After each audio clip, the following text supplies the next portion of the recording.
WebRTC call record करना सुनने में कितना आसान लगता है ना?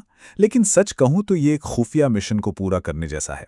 तो आज के इस विश्लेषण में हम इसी मिशन की गहराई में उतरेंगे और दो सबसे शक्तिशाली हथियारों के बीच का फर्क बिल्कुल साफ कर देंगे। हम सबको तो यही लगता है कि बस एक रिकॉर्ड बटन दबाना है और काम हो गया। पर ये जो सादगी है ना, ये असल में सिर्फ एक धोखा है, एक भ्रम। तो चलिए इस धोखे के पीछे की सच्चाई देखते हैं। उस एक क्लिक के पीछे असल में एक पूरी डेटा वॉर चल रही होती है।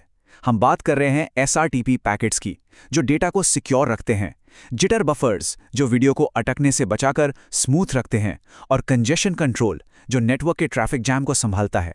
ये कोई फाइल सेव करना नहीं है, ये एक लाइव जंग है जो रियल टाइम में लड़ी जाती है। और बस यहीं पर सबसे बड़ा सच सामने आता है। रिकॉर्डिंग के बारे में हम जो भी सोचते आए हैं, उसे पूरी तरह से रीसेट करने का वक्त आ गया है।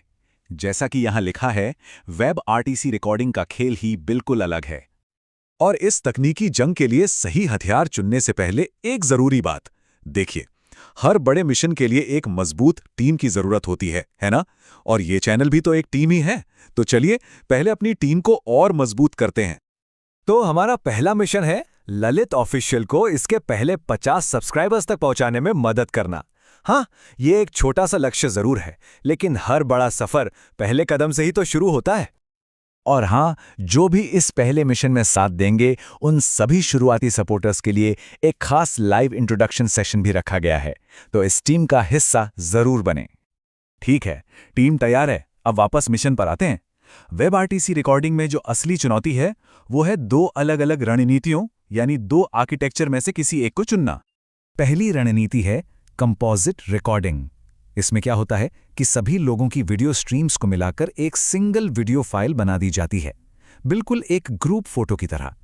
दूसरी है स्ट्रीम डंपिंग, जहां हर पार्टिसिपेंट की वीडियो स्ट्रीम को अलग अलग रॉ फाइल में सेव किया जाता है।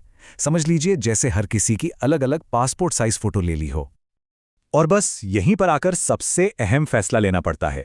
ग्रुप फोटो वाला तरीका यानी मिक्सर, उसमें शुरुआत में ही बहुत ज़्यादा CPU पावर लगती है, लेकिन बाद में वीडियो चलाना आसान होता है। वहीं दूसरी तरफ SFU में CPU तो कम लगता है, लेकिन बाद में उन सभी फाइल्स को जोड़ने का काम वो बहुत मुश्किल हो जाता है। ठीक है, तो अब जब हमें दोनों रणनीतियां पता हैं, तो चलिए उन खास ऑपरेटिव्स से मिलते हैं जो इस मिशन को अंजाम देंगे। हमारे दो ऑपरेटिव्स हैं, FFmpeg और GStreamer।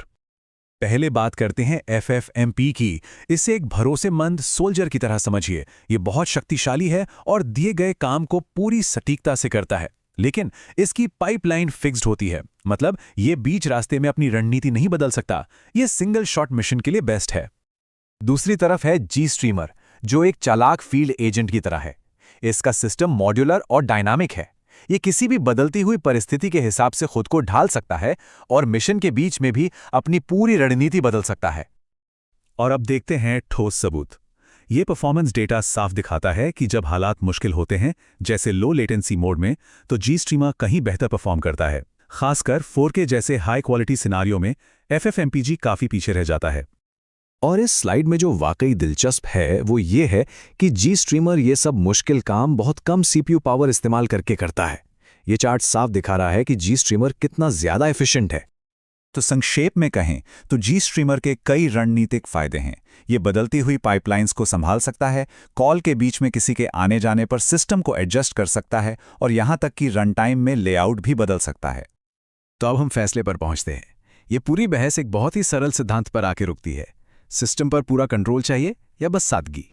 तो चुनाव का नियम बिल्कुल सीधा है। अगर काम सरल है, एक बार का है, जैसे किसी फाइल को कन्वर्ट करना, तो FFmpeg आपका भरोसेमंद साथी है। लेकिन अगर एक ऐसा सिस्टम बना रहे हैं जो लंबा चले और रियल टाइम में बदलावों के अनुसार खुद को ढाले, तो GStreamer ही एकमात्र सही विकल्प है। और इस मिशन का सबसे बड़ा सबक यही है, असली फर्क कोडेक या एनकोडर में नहीं है। नहीं, असली फर्क इस बात में है कि मीडिया फ्लो को कितनी सटीकता से कंट्रोल और ऑर्केस्ट्रेट किया जा सकता है। तो अब जब मिशन पूरा हो गया है, तो अगला कदम क्या होना चाहिए? अब वक्त है इस ज्ञान को एक्शन में बदलने का।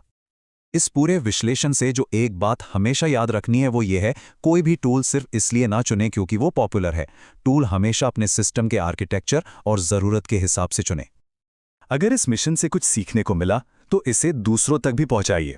इस विश्लेषण को शेयर करें, लाइक करें और ऐसे ही और भी जानकारी के लिए ललित ऑफिशियल को सब्सक्राइब करना ना भूलें। आइए मिलकर इस कम्युनिटी को और मजबूत बनाते हैं।